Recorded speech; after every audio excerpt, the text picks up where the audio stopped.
Hello everyone, start करते हैं second problem. Determine the state space model of the system govern by the equation. और question में आपको H of S दिया है 1.5 S cube plus 2s square plus 3s plus 2 upon S cube plus 3s square plus 2s plus 4। Function को ध्यान से देखो, H of S दिया मतलब ये ट्रांसफर फंक्शन है और इसमें एस दिख रहा है मतलब ये लैप्लास डोमेन में। अब लैप्लास डोमेन में मतलब ये कंटिन्यूस टाइम स्टेट स्पेस है। अगर एस के जगह जेड होता तो ये जेड ट्रांसफॉर्म होता और उस टाइम ये डिस्क्रीट टाइम स्टेट स्पेस होता। तो ये कंटिन्यूस टाइम स्टेट स्पेस का प्रॉब्लम है। स्टार्ट करते हैं इसका सोल्यूशन। स्टेट मॉडल बोला है मतलब इसमें भी आपको ए बी सी डी ये चार मैट्रिसेस फाइंड आउट करने हैं। तो सबसे पहले ये H of S is equals to transfer function is equals to क्या होता है, आउटपुट अपॉन इनपुट। और आउटपुट हम लोग हमेशा किसको लेते हैं, वाई को, और इनपुट हमेशा एक्स को लेते हैं। नेक्स्ट, तो H of S is equals to 1.5 S cube plus ये जो फंक्शन हमें दिया था वो मैंने यहाँ पर लिखा। अब इसके बाद multiply and divide by Q of S on left side. ये Y of S upon X of S को दो पार्ट्स में डिवाइड कर रहे हैं। Q of S upon X of S into Y of S upon Q of S is equals to, जैसे आपने left side का रेशो दो पार्ट्स में डिवाइड किया, राइट साइड का भी रेशो दो पार्ट्स में डिवाइड करना है। बस एक बात याद रखना है, ये क्यू जहाँ पर दिखेगा वहाँ पर आपको 1 लेना है। तो फर्स्ट रेशो में देखो, न्यूमरेटर में क्यू है इसलिए यहाँ पर मैंने फर्स्ट रेशो में न्यूमरेटर में 1 लिया, इनटू सेकेंड रेशो में देखो डिनोमिनेटर में क्यू है इसलिए यहाँ पर डिनोमिनेटर में 1 लिया। करेक्ट। तो मैंने इस रेशो को स्प्लिट किया, दो पार्ट्स में डिवाइड किया। अब इसमें से Q of S upon X of S is equals to ये रेशो मिला आपको, इसको इक्वेशन 1 नाम दिया, and Y of S upon X of S is equals to ये रेशो लिया। ये हो गया अपना सेकेंड इक्वेशन। अब अपने पास दो इक्वेशंस है, तो by using first equation, equation 1 लिया, इसमें क्रॉस मल्टीप्लिकेशन करना है। क्रॉस मल्टीप्लिकेशन करने के बाद इस क्यू ऑफ एस से मैं अंदर मल्टीप्लाई कर रहा हूँ ब्रैकेट के अंदर, तो Q of S into S cube plus 3s square Q of S, ये क्यू ऑफ एस से मल्टीप्लाई करने के बाद इक्वेशन मिला is equals to X of S मिला। नेक्स्ट सेम वैसे ही सेकेंड इक्वेशन लो, सेकेंड इक्वेशन में भी क्रॉस मल्टीप्लिकेशन किया। नेक्स्ट क्यू ऑफ एस से अंदर मल्टीप्लाई करने के बाद ये सेकेंड इक्वेशन मिला। तो अपने पास दो इक्वेशन है, एक है एक्स ऑफ एस का और एक है वाई ऑफ एस का।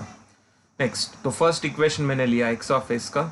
अब इसका इन्वर्स लैप्लास निकालना है। इन्वर्स लैप्लास निकालने के लिए फॉर्मूलेस, ये फर्स्ट प्रॉब्लम में भी हमने डिस्कस किया था। S cube Q of S है, एस क्यूब है मतलब यहाँ पर ट्रिपल डेरिवेटिव है, क्यू ऑफ एस का inverse Q of T. Next, S square Q of S के टाइम डबल डेरिवेटिव आएगा क्यू ऑफ एस का inverse Laplace Q of T. Same वैसे ही आगे नेक्स्ट, क्यू ऑफ एस का inverse Laplace Q of T, x of S का x of T. तो इस equation का इन्वर्स लैप्लास मैंने निकाला, ये मिल गया मुझे। अब यहाँ पर देखो ट्रिपल डेरिवेटिव है तो ट्रिपल डॉट आएगा, डबल डेरिवेटिव के time double dot, single derivative single dot, और यहाँ पर कोई डॉट नहीं है, डेरिवेटिव नहीं है तो कोई डॉट नहीं आएगा। अब इसके बाद कुछ चीज़ें आपको एज्यूम करनी है। ये एज्यूमशन वाला पार्ट सभी प्रॉब्लम में सेम है। तो first Q is equals to Q one लिया, फिर Q dot is equals to Q one dot is equals to Q two लिया, और एक बार डेरिवेटिव लेते हैं तो इस बार डबल डॉट होगा, Q1 का भी डबल डॉट होगा लेकिन Q2 का सिंगल डॉट होगा, इज इक्वल्स टू मैं क्या ले रहा हूँ Q3। और एक बार डेरिवेटिव लेंगे तो ये ट्रिपल डेरिवेटिव, ये Q1 का भी ट्रिपल डेरिवेटिव, Q2 का इस बार डबल डेरिवेटिव होगा क्योंकि प्रीवियस में सिंगल था, अब इस बार डबल होगा। Q3 का कोई डॉट नहीं था यहाँ पर तो इसलिए यहाँ पर सिंगल डॉट आएगा, और इज इक्वल्स टू Q4 आना चाहिए ना, लेकिन यहाँ पर हम लोग Q4 नहीं लेंगे। क्यों नहीं लेंगे, क्योंकि अपना ये जो इक्वेशन है ये थर्ड ऑर्डर सिस्टम है। करेक्ट। तो थर्ड ऑर्डर है इसलिए यहाँ पर Q4 नहीं आएगा, ओनली Q3 तक ही टर्म्स लेने हैं। अब मुझे कैसे पता चला कि ये थर्ड ऑर्डर है करके, क्योंकि इसमें देखो यहाँ पर थर्ड ऑर्डर डिफरेंशियल इक्वेशन दिख रहा है। करेक्ट। नेक्स्ट, तो Q ट्रिपल डॉट का रिप्लेसमेंट आपको मिल गया Q3 dot, Q double dot का रिप्लेसमेंट मिल गया आपको Q3, Q सिंगल डॉट का रिप्लेसमेंट है Q2, एंड Q का रिप्लेसमेंट है Q1। तो रिप्लेस करने के बाद ये डॉट वाला टर्म मैंने लेफ्ट साइड ही छोड़ा, बाकी सबको मैंने राइट साइड लिया। करेक्ट। राइट साइड शिफ्ट होने के बाद सब प्लस का माइनस हो जाएंगे।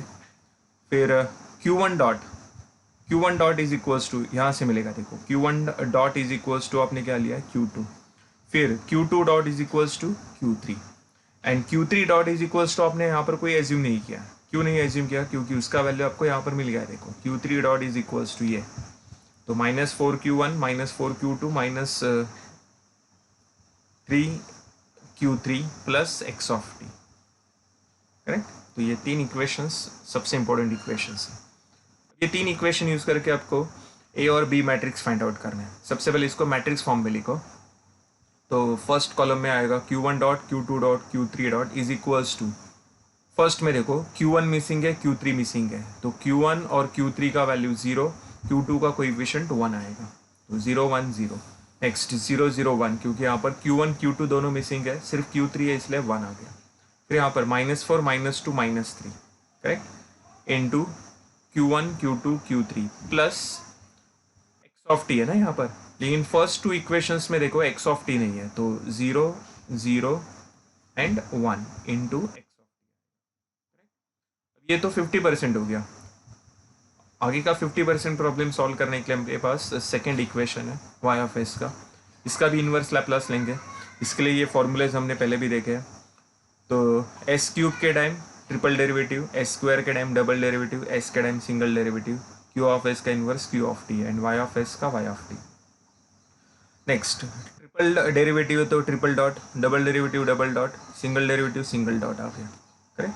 नेक्स्ट अब एजम्पशन वाला टेबल, एजम्पशन वाले टेबल से Q3 ट्रिपल डॉट का रिप्लेसमेंट आपको मिलेगा Q3 dot, Q double dot का रिप्लेसमेंट आपको मिलेगा Q3, Q सिंगल डॉट का रिप्लेसमेंट Q2 एंड Q का रिप्लेसमेंट Q1।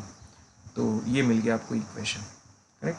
अब इस इक्वेशन में Q3 डॉट मुझे यहाँ पर नहीं चाहिए, इस Q3 डॉट को मुझे यहाँ से निकालना है। Q3 डॉट का वैल्यू है अपने पास, तो Q3 डॉट का वैल्यू ये जो है अपने पास, ये वैल्यू हम लोग यहाँ पर सब्स्टिट्यूट करेंगे। तो y of t is equals to 1.5 in bracket, ये मिल गया आपको। 1.5 से अंदर मल्टीप्लाई करेंगे तो 1.5 into -4 -6, 1.5 into -2 -3, 1.5 into -3 -4.5, 1.5 into x of t, ये मिल गया। और आगे की ये टर्म्स सेम रहे। नेक्स्ट -6Q1 प्लस 2Q1, ये आएगा -4Q1, -3Q2 प्लस 3Q2, दोनों कैंसिल हो जाएंगे। -4.5Q3 plus 2, that is -2.5Q3 and last बचेगा 1.5 x ऑफ t, करेक्ट।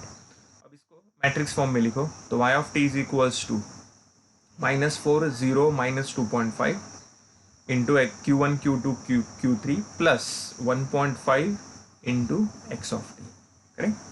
तो ये मिल गया आपका C मैट्रिक्स और D मैट्रिक्स। अब ये दोनों इक्वेशंस को मैंने यहाँ पर एक साथ लिखा। ये दोनों इक्वेशन को स्टैंडर्ड इक्वेशन के साथ कंपेयर करना है। स्टैंडर्ड इक्वेशन देखो, q dot is equals to A Q plus B X and Y is equals to C Q plus D X. Compare करने के बाद ये वाला मैट्रिक्स मिला आपको A, ये वाला B, next is C and last is D। ये चारों मैट्रिक्स मिल गया हमें, करेक्ट। तो ये हो गया अपना state model, state space model. तो ये था अपना final solution. That's it, thank you.